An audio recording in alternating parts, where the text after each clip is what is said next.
আসসালামু আলাইকুম সবাই, কেমন আছেন আপুরা? সবাই চলে আসলাম সকালবেলার ব্লগে। আশা করি সবাই ভালো আছেন। তো দেখতেই পারতেছেন নাস্তা বানাচ্ছি। সকালবেলা ঘরের বউদের নাস্তা বানাতে হয়। সব আপুরাই বানান প্রায়, অনেকে আবার ব্যস্ততার কারণে নাস্তা বানাতে পারেন না। দেখতেছেন না আমার ভিডিওর উপরে ইমোজি দেওয়া আছে। নাস্তা বানাতে বানাতে ইমোজিটার মতো অবস্থা হয়ে যায় আমার। যাই হোক, আসলে ফ্যামিলির সবাইকে খুশি রাখতে হলে, ভালো রাখতে হলে ঘরের তৈরি খাবারই আমার মনে হয় দেওয়া উচিত। সকাল সকাল হাজব্যান্ড, শ্বশুরবাড়ির সবাই, আমার মেয়ে, সবার জন্য আমি নাস্তা বানাই।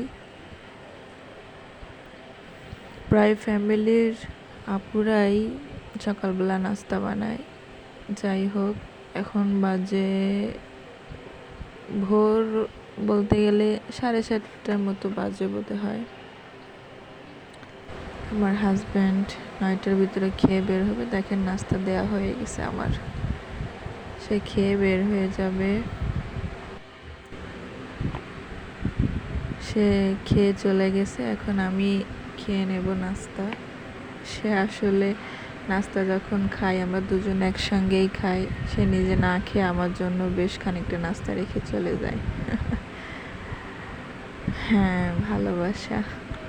তো এটা গরুর মাংসের তরকারি ছিল কালকে, সেটা গরম করছিলাম, রুটি, চা আর আমাদের গাছেরই আম। যাই হোক,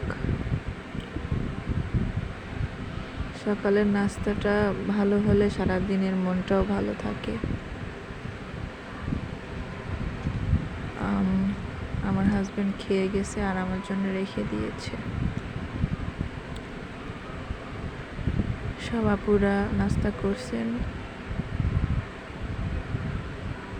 আসলে আমি রুটি খেতে খুবই পছন্দ করি, এজন্য সকালবেলা রুটি না বানালেই আমার হয় না। এটা আমার ডেইলি রুটিন, বানাতেই হবে। আমার মেয়েও রুটি ছাড়া কিছু খায় না। চাটা ঠান্ডা হয়ে গেছে। এক চুমুকে দেখে ফেলছেন, অনেকটা চা খেয়ে ফেলছি, ঠান্ডা হয়ে গেছে। আসলে আমি কাঁচা পাতির চা খাই। আমার হাজব্যান্ড, আমরা দুজনে কাঁচা পাতির চা খেতে খুবই পছন্দ করি। অনেকেই খায় আসলে, এটার স্বাদটা একটু অন্যরকম। ছাদে চলে আসলাম, এটা আমার পুঁই শাক গাছ। ভেবেছিলাম ঝড়ে হয়তো বা ভেঙে যাবে, আল্লাহর রহমতে কিছুই হয়নি। ছাদের অবস্থা খুবই খারাপ, ঝড়ের পর তেমন একটা ছাদে আসা হয় নাই। আপনাদের সাথে পরিবেশটা একটু শেয়ার করতে চাইলাম, তাই আসলাম ছাদে। এটা হচ্ছে নিচতলার সাইড, নিচে এক আন্টিরা থাকে। চলে যাচ্ছি, সবাই দোয়া করবেন আমার জন্য। চলে আসবো আবার পরের ব্লগে। আমার ভিডিওটা ভালো লাগলে সাবস্ক্রাইব করে দেবেন।